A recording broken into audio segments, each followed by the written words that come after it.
Tonight, I'm at Behind, a small chef's counter restaurant hidden away just off London Fields, with only 15 seats and a kitchen working in full view. Opened in 2020 by chef Andy Beynon, Behind earned its Michelin star after just 20 dinner services, a rare feat and one that sets the tone for what this place is all about.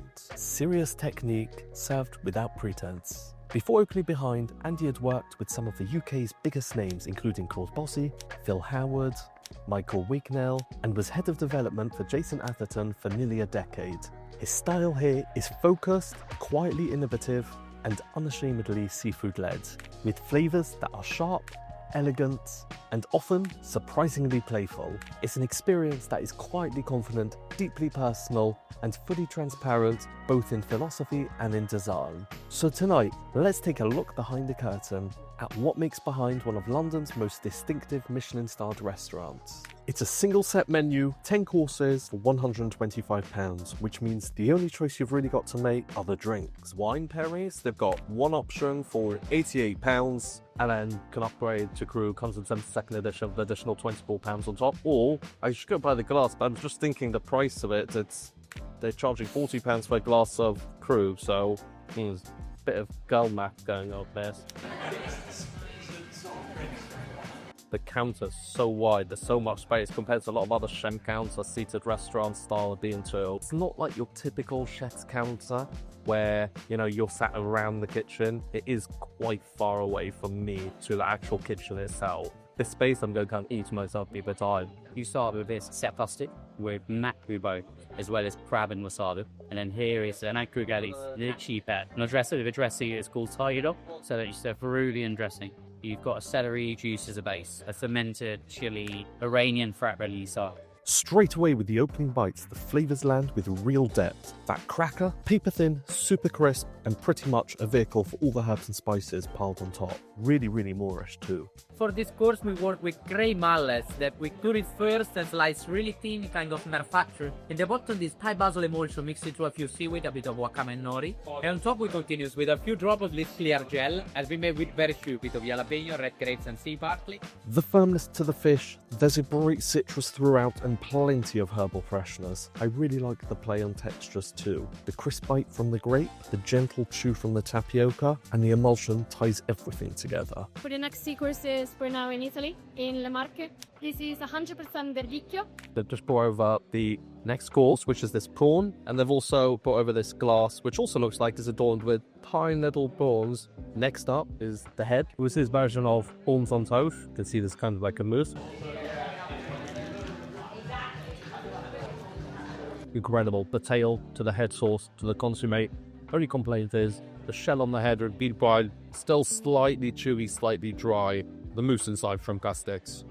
For this course, we work with trap trimmed trout that we cue it first and after slow cooking nori seaweed. In the bottom, we work with courgette and basil. We make the puree and we cut like tagliatelle shape, like the pasta. And on top, we finish with a few secrets, especially the oyster lids. It almost tastes like an oyster. The trout has got true perfection. The crunchiness from the courgette tagliatelle and the earthy from that puration. Be very slight varieties coming through in that oysterly. I love all the earthy, herbaceous flavours coming through. So this wine we're in Spain, in Castilla y León. The grape variety here is Alpillo. This course is an Orkney scallop paired with a smoked kipper sauce with trout roe and apple. They even left the extra sauce on the counter. A fragrant, flaky, buttery roll served alongside. The scallop is spot on, firm and naturally sweet, but the sauce steals it. It's bold, salty, smoky, and properly fishy in the best way. The pops from the roe and those little batons of apple add depth and texture, far from a traditional beurre blanc, but utterly delightful. And they just brought over a little mother of pearl spoon. This one was brill served with a vin jaune, a light foam, and a couple spoonfuls of supplemented Exmoor caviar. The fish flakes apart effortlessly, and you get this great crunch from the greens underneath. Pair that with a thick, rich, creamy sauce, and it all just works. They had originally served me a version with black pudding, which they swapped out for this, and while this plate tasted great, it did look a bit on the sloppy side compared to the original. But flavour-wise, no complaints. 100% is cinnamon roll from Macedonia, Illinois. So a bit of a picky skill, so it's slightly more cannings on the as you see the shacks that we're cooking the mount dish on the barbecue. So you have this bit of kind of like charcoal flavors to it. Okay, so we are on the final of the main courses, which is barbecued monkfish, chicken jus. This is the first time they've introduced any other protein or fish into the menu. Different textures of carrots. There's a carrot puree, there's pickled carrots, there's carrot-y tops stamped into the shape of flowers. He certainly likes his stamps, because in one of the other courses we also had flower shape, something stamped out. So you got the carrot puree here, the jus, the monkfish, and then under the monkfish is more carrots with the Moroccan spice blends mix. So much sweetness running through that dish, it's absolutely incredible. And then that chicken jus comes in and adds even that step and really helps balance it all out. And the perfect meaty texture to the monkfish as well. It's cooked to absolute perfection. This chicken jus is where it's all at. This is when I wish I had a piece of bread and my bucket sauce. Forget the scallop sauce. I mean, the scallop sauce, fantastic. They should have served the bread well with this course. We have something fresh before the dessert, with watermelon infused with fresh lime, on top a bit of this sour apple foam, and I suggest to sip it so everything is get mixed together. Sourness from that apple foam as well, the way it offsets the sweetness from the watermelon, perfect. We basically finished with a Sokai slate carpus.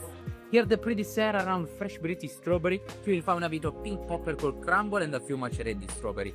All around ginger beer foam, there's a strawberry sorbet with a few drops of extra virgin olive oil. And we finish with this strawberry that when we grate on top, you have this nice effect of super fresh granita. We finish with this mango white chocolate mousse. The bottom we made is kind of mango compote seasoned with a mix of spicy from Mexico called taji. And on top we finish with goat yogurt ice cream. Yogurt, mango and spice. I love that combination. It works so well. It's coffee time. The total for dinner, including drinks and service and a complimented coffee, came to just under £300. We have just finished up but behind. I really enjoyed tonight's experience. Firstly, the space itself. It was incredibly spacious. I had so much space to myself, especially for a counter-based restaurant. There was a mini bag table as well off to my side. It's a very open layout with that very industrial feel. I love the mix of the light wood, the copper trims, and the blue-grey palette. And then you got these splashes of colour coming from both the lighting and the artwork dotted around the space. The star? The team here definitely gives the place its personality. The place almost feels family run, but in the best way possible. Laid back, relaxed, and really unpretentious. You've got 5 chefs, 1 sommelier, and 1 porter/dishwasher that I saw. Perhaps there's more staff, but between all of them, they are running the front of house, the cooking, the serving, the running, the waiting. It's absolutely incredible. Now, onto the food. As far as the food goes, I loved it. The standouts for me were the sauces. Easily, every single sauce that was served had so much depth and flavour to it. And the wine pairings? I was skeptical when I started seeing natural/low intervention wines. However, they all worked really, really well. There was a very slight misstep with the brill dish where they originally served me a dish that had the black pudding which contained the pork, which I wasn't eating. However, they replaced it, but I do have to say the replacement dish that they brought me was presented slightly sloppily when compared to the original dish, but overall the menu was really, really solid. As usual, thank you for watching. On to the next one. Goodbye.